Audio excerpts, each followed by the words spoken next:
There is a silent, almost invisible obsession that shapes how we live today. The need to eliminate anxiety at all costs. It is a pursuit that seems necessary, even admirable, after all, wanting to feel at ease, avoiding what makes you uncomfortable, trying to maintain control over your emotions. All of this sounds like self-improvement, like emotional intelligence, like taking care of yourself. But behind this relentless need to erase anxiety lies something much deeper and more disturbing.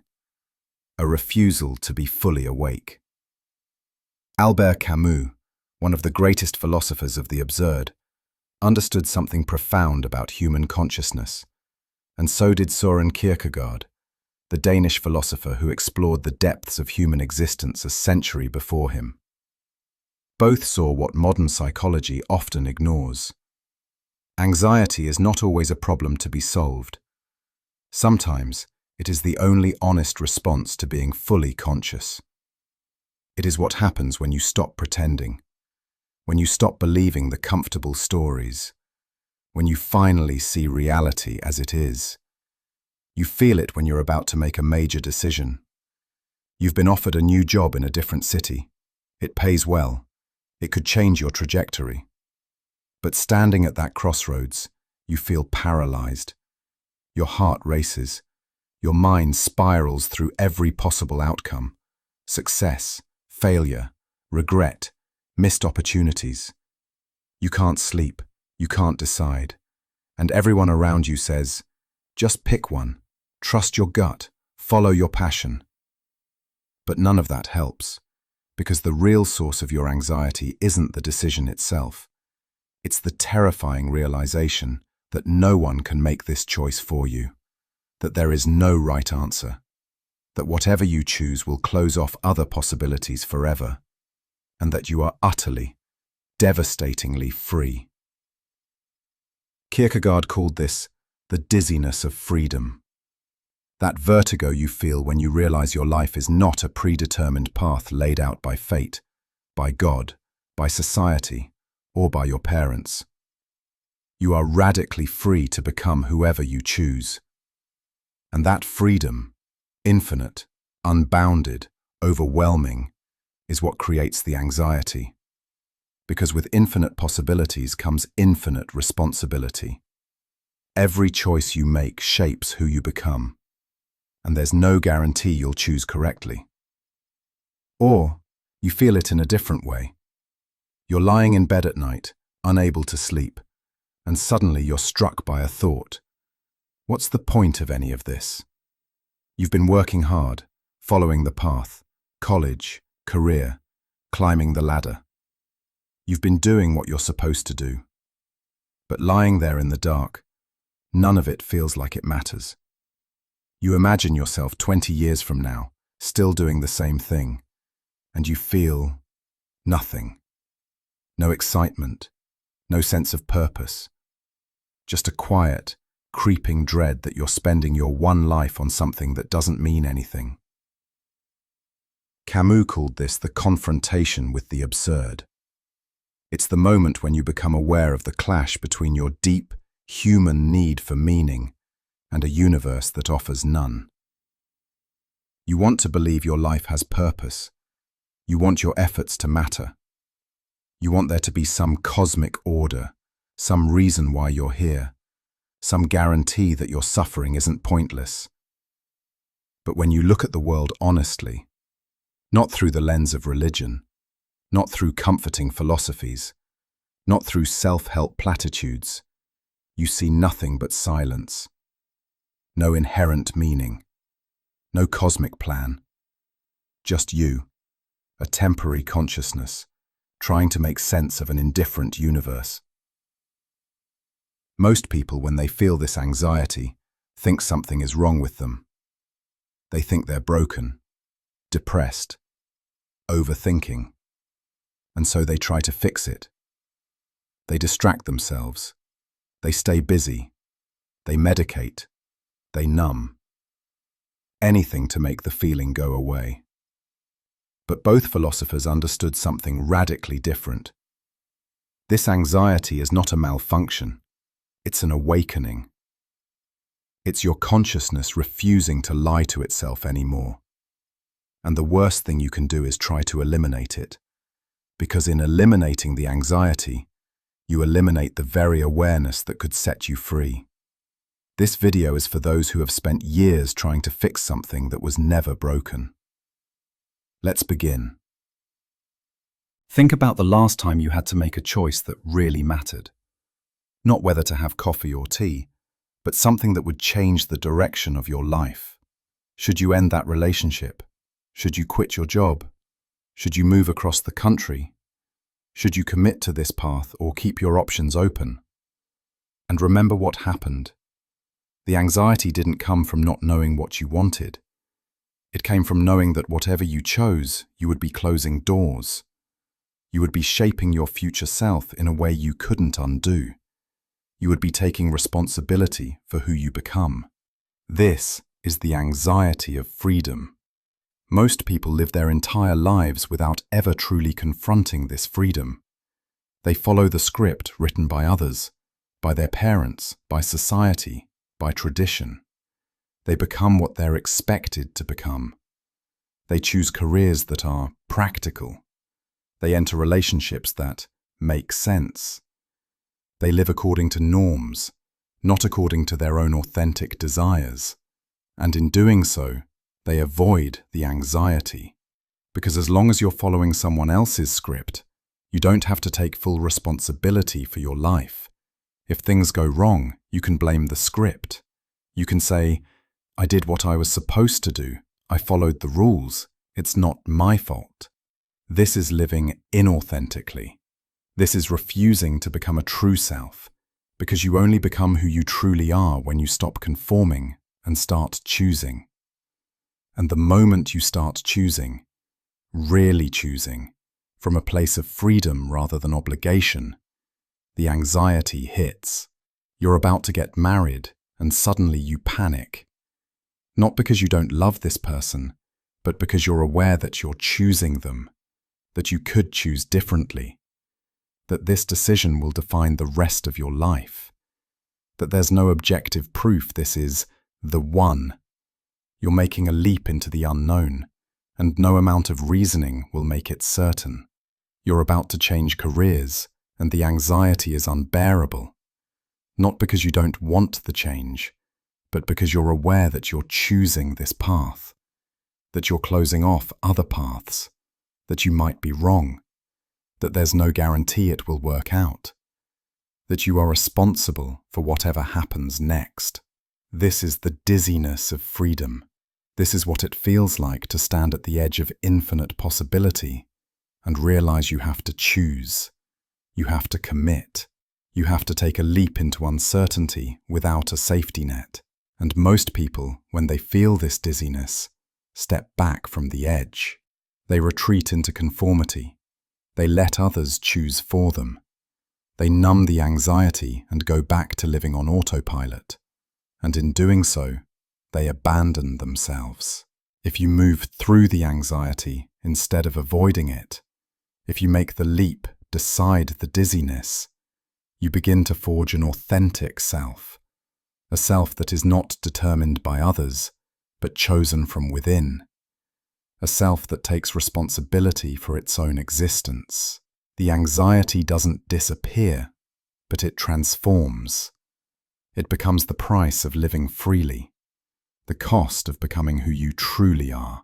Now let's talk about the other kind of anxiety, the one that comes not from too many choices, but from the realization that none of those choices have inherent meaning. You're sitting in a meeting at work. Someone is presenting a quarterly report. Numbers, graphs, projections. Everyone is nodding seriously, taking notes.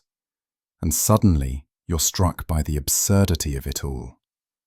What does any of this matter? In 100 years, this company won't exist. In 1,000 years, none of this will be remembered. The universe is 13.8 billion years old and will last trillions more. And here you are, spending hours of your finite life talking about market share, or you're scrolling through social media, You see people posting their achievements, graduations, promotions, vacations, relationships, everyone performing success, everyone curating meaning, and you feel a strange emptiness. Not jealousy, not inadequacy, just a quiet awareness that all of it, the achievements, the performances, the curated lives, will eventually be forgotten, that none of it has inherent significance. This is the moment when you confront the absurd, when you become aware that you are a meaning-seeking creature in a meaningless universe, that you desperately want your life to matter, but there is no cosmic scoreboard, no higher purpose, no inherent value to anything you do, and this awareness creates a specific kind of anxiety. Not the dizziness of too many choices, but the void of no inherent meaning. It's the anxiety of realizing that even if you make all the right choices, even if you achieve everything you set out to achieve, it still won't mean anything in an ultimate sense. You could build an empire and it will crumble. You could create art and it will be forgotten. You could love deeply and everyone you love will die. You could dedicate your life to a cause, and in the grand scheme of cosmic time, it will be as if it never happened. This is the clash between your need for meaning and the silence of the universe. And when you first see it clearly, it can be devastating. It can feel like the ground has disappeared beneath your feet, like nothing matters, like there's no point to anything. Here's what makes this so difficult. These two kinds of anxiety, the dizziness of freedom and the confrontation with the absurd, often hit you at the same time. You're facing a major life decision. You feel the dizziness of freedom, the weight of infinite possibilities, the terror of choosing, the responsibility of shaping who you become. And simultaneously, you feel the void of the absurd, the awareness that whatever you choose won't have cosmic significance anyway, that there's no inherent meaning to validate your choice, that you're making it up as you go. You're paralyzed, not just because you don't know what to choose, but because you're aware that you're radically free to choose, and that the universe offers no guidance. You're dizzy from the freedom and drowning in the meaninglessness, and every fiber of your being wants to make this feeling stop. So you do what everyone does. You try to eliminate the anxiety. You seek certainty where there is none. You grasp for meaning where none exists. You ask friends for advice, hoping someone will tell you what to do. You make pro-con lists, trying to turn an existential question into a logical problem. You look for signs from the universe, trying to find external validation for your choice. But none of it works. Because the anxiety isn't coming from a lack of information, it's coming from the nature of existence itself. You are free. Life is absurd. And no amount of analysis or advice or cosmic signs will change that. If this content is making sense to you, click the subscribe button and subscribe to the channel. Thank you for your support. So what do you do? How do you live when you're dizzy from freedom and drowning in meaninglessness? How do you make choices when there are no right answers? How do you create meaning when the universe offers none? This is where most people go wrong, because when they finally wake up to their freedom and the absurd, they respond in ways that betray their own awareness. They fall into patterns that destroy the very consciousness they've just awakened. When you acknowledge that life seems meaningless, the easiest thing to do is leap into faith. You grab onto something, religion, ideology, a rigid belief system, that promises to give your life inherent meaning from the outside. You convert to a religion, not because you've had a genuine spiritual experience, but because you can't handle the void. You throw yourself into a political ideology, not because you've carefully considered it, but because it gives you a sense of purpose you can't generate yourself. You adopt a philosophy that promises cosmic meaning because the alternative, creating your own meaning, is too terrifying. And for a while, it works. The anxiety subsides. You feel grounded. You have answers. You have a framework that tells you what matters, what to do, how to live. You no longer feel dizzy because someone else has given you a script to follow. You no longer feel the void because someone else has filled it with meaning. But you're lying to yourself. You're choosing certainty over truth. You're betraying your own awareness to feel comfortable. You've seen that there's no inherent meaning, and now you're pretending you didn't see it. And deep down, you know you're pretending. That's why the anxiety always comes back. That's why the doubt creeps in at 3 a.m. That's why you feel like you're constantly defending your beliefs, constantly trying to convince yourself, constantly fighting against that voice inside you that knows you're avoiding the truth. Another response is to face the absurd and decide it's not worth living with. If nothing matters, why bother? If life is meaningless, why not just give up? You stop trying. You stop caring. You go through the motions, but you're dead inside. You become cynical, detached, numb. You tell yourself you're being realistic, that you're the only one brave enough to see the truth. But really, you're just surrendering. The fact that life has no inherent meaning doesn't mean you can't create meaning. The fact that the universe doesn't care doesn't mean you can't care. The fact that nothing matters cosmically doesn't mean nothing can matter to you. You look at the void and say, if there's no inherent meaning, I'll do nothing. But that's a choice. A passive, defeated choice. And if you have the freedom to choose nothing, you also have the freedom to choose something. You just don't have the courage to make that choice. The third pattern is endless distraction. You don't leap into faith, and you don't give up entirely. You just avoid. You keep so busy you never have to face the questions.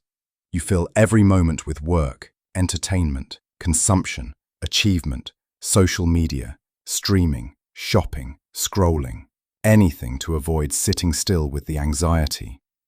You're aware on some level that your life might not have inherent meaning. You feel, occasionally, the dizziness of too many choices. But, instead of confronting these feelings, you run from them. You stay on the treadmill, telling yourself you're making progress, when really you're just staying in place. And the anxiety? It's always there in the background, trying to get your attention, trying to wake you up. But you've become an expert at drowning it out with noise. These three responses, leaping into false certainty, surrendering to despair, or running into endless distraction, all have one thing in common. They betray your awareness. They refuse to sit with what you've seen. They try to escape the very consciousness that makes you human.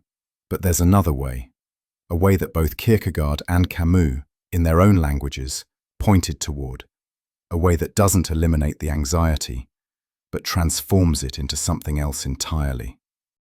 For Kierkegaard, the path forward is not the leap into blind faith, but the leap of commitment. You choose a path knowing there's no guarantee it's right. You commit to becoming someone knowing you could fail.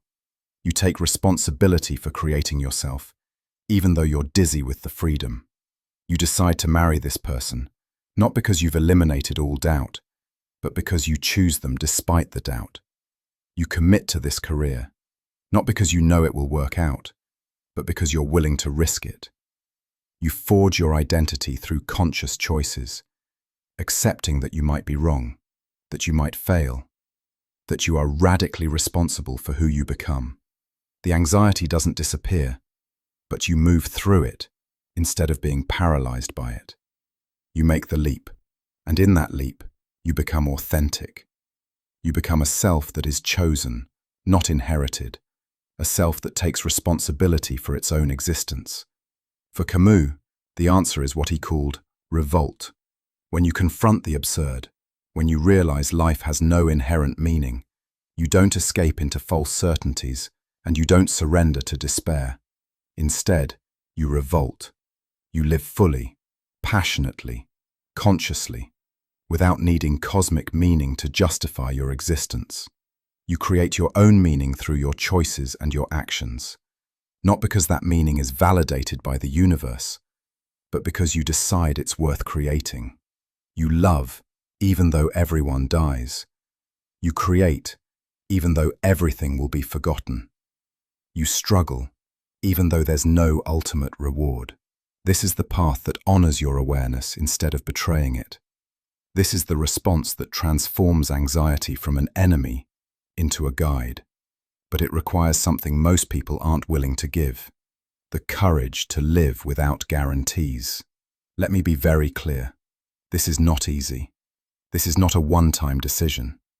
This is a daily practice of choosing yourself, of creating meaning, of accepting anxiety as the price of consciousness. And there are still ways you can betray yourself, even after you understand this. You can expect the anxiety to go away once you get it. You think, once I accept my freedom, once I embrace the absurd, the anxiety will disappear. But it won't. It can't. The dizziness of freedom doesn't stop just because you've decided to leap. Every major choice you make for the rest of your life will still feel dizzying. Every time you commit to a path, you'll still feel the weight of the roads not taken. That's the nature of freedom. The void of the absurd doesn't fill just because you've decided to revolt.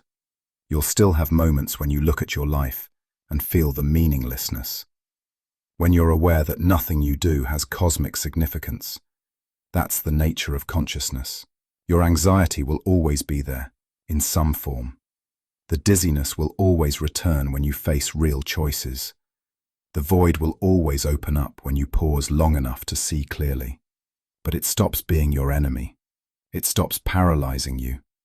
It becomes the background hum of a conscious life.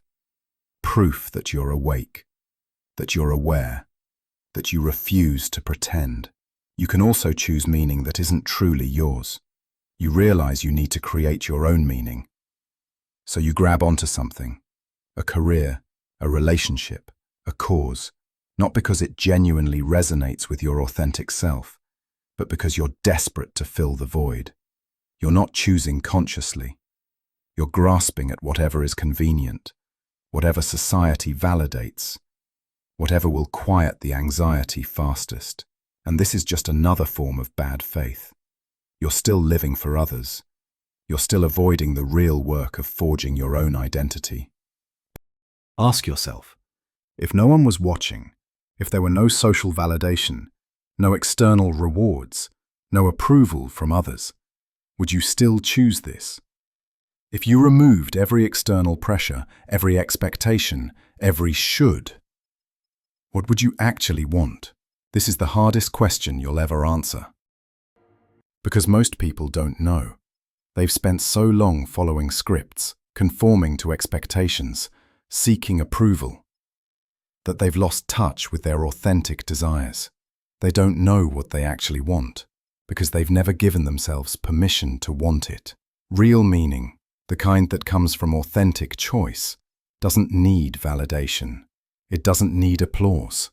It doesn't need to make sense to anyone else. It's something you choose because it matters to you, even if it matters to no one else, even if it seems absurd from the outside. And you can fall back into despair when things get hard.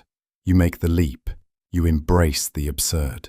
You start creating your own meaning, and then life punches you in the face. You fail. You lose someone you love. Your plans fall apart. The thing you were building crumbles. And in that moment, the void opens up again, and you think, see, I was right. Nothing matters. There's no point to any of this. Why did I even try? But this misses the entire point. Life will still be hard. You'll still suffer. You'll still fail. Nothing is guaranteed. But you live anyway. You create meaning anyway. You continue to act, to love, to struggle, even when it seems pointless. Your meaning will be challenged. Your choices will be questioned. Your efforts will sometimes fail. And in those moments, you have to choose again. You have to recommit. That's what it means to live consciously in an absurd world. So what does this actually look like in practice? What does it mean to live with the anxiety instead of trying to eliminate it? Imagine someone who has truly integrated both freedom and the absurd. What does their life look like? They wake up knowing they are radically free to shape who they become today, and that nothing they do today has cosmic significance. And they get out of bed anyway, not because they have to, not because there's some external force compelling them, but because they've chosen to. When they face a decision, should they take this job, end this relationship, move to this city, they don't look for certainty. They don't wait for a sign. They don't seek validation from others. They sit with the dizziness. They feel the anxiety of infinite possibilities. They acknowledge that there is no right answer. And then they choose anyway. Not because they've eliminated the doubt, but because they're willing to take responsibility for the choice. They leap, fully aware they might be wrong. And in that leap, they become more themselves. They forge their identity through conscious choice rather than inherited script. When they look at their life and see the absurd, when they're aware that nothing they do has inherent meaning, that all their achievements will be forgotten, that everyone they love will die, they don't despair. They don't escape into comforting illusions. They sit with the void. They feel the anxiety of meaninglessness, and then they create meaning anyway. They love this person, knowing love is temporary and fragile. They create this art, knowing it will be forgotten. They commit to this work, knowing it has no cosmic significance. They do it not because the universe validates their choice, but because they have decided it's worth doing, because they've chosen to find meaning in the act itself, not in some imagined ultimate outcome. When anxiety rises, and it will rise, they don't fight it. They don't try to eliminate it. They don't see it as evidence that something is wrong. They recognize it for what it is, the price of being fully conscious, the dizziness of freedom, the void of the absurd, the signal that they're awake. They sit with it. They breathe into it. They ask it what it's trying to tell them. Sometimes it's pointing to a choice they need to make. Sometimes it's revealing a truth they've been avoiding. Sometimes it's just reminding them that they're alive, aware, free. And then they act anyway. They make choices despite the dizziness. They create meaning despite the void. They live fully despite the anxiety. This is what it means to be truly free. Not the absence of anxiety, but the courage to act despite it. Not the certainty of meaning, but the defiance of creating it anyway. So here's what I want you to understand. The anxiety you feel is not destroying your life. Your refusal to face what the anxiety is telling you, that's what's destroying your life. The anxiety is not a malfunction. It's not a disorder. It's not something wrong with you that needs to be fixed. It's consciousness. It's awareness. It's your soul refusing to lie to itself anymore. The dizziness you feel when facing a real choice. That's freedom. That's what it feels like to be truly alive, to be faced with infinite possibilities, to be responsible for who you become. Most people never feel that dizziness because they never make real choices. They follow scripts, they conform, they let others decide for them, and in doing so, they never become fully themselves. The void you feel when you see that life has no inherent meaning, that's the absurd. That's what it feels like to be awake in an indifferent universe. Most people never see that void because they keep themselves distracted, or they cling to comforting illusions, or they numb themselves to the truth, and in doing so, they never truly live. You have a choice.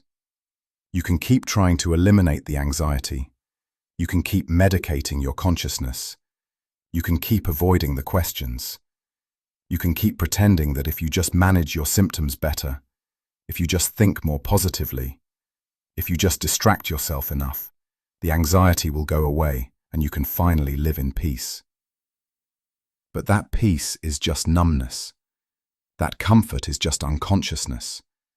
And you will get to the end of your life having never fully lived, having never fully chosen, having never taken responsibility for your own existence. Or you can face it. You can sit with the dizziness of freedom and make the leap anyway. You can acknowledge the void of the absurd and create meaning anyway. You can carry the anxiety with you as proof that you're awake, that you see clearly, that you refuse to lie to yourself. This path is harder, it's lonelier, it's scarier, because you can't hide behind diagnoses or coping mechanisms anymore. You can't blame others for your choices. You can't wait for the universe to give you meaning. You have to take full responsibility for becoming who you are. But it's also the only path to real freedom.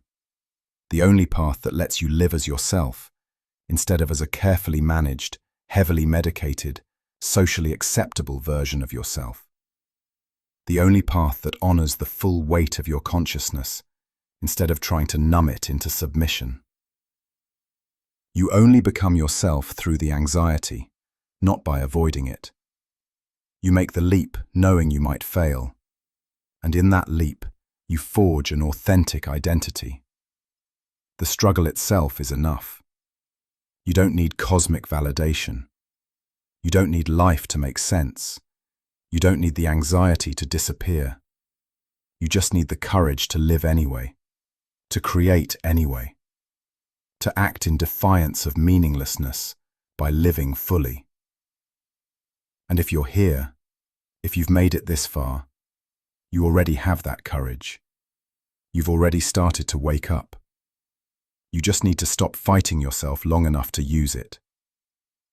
The anxiety isn't going to destroy you. Running from it will. Medicating it without understanding it will. Treating it as an enemy instead of a teacher will. But the anxiety itself, it's just telling you the truth. That you're free. That life is absurd. That you're awake. And being awake is terrifying. But it's also the only thing worth being. If this video resonated with you, if something inside you shifted, write in the comments, I choose the leap. Let's build a community of people who refuse to numb their consciousness, who refuse to follow scripts, who understand that anxiety is not always a disorder. Sometimes it's freedom itself, demanding to be lived. And don't stop here. The next video is waiting. Because this journey doesn't end. It deepens. And you're ready for what comes next. See you there.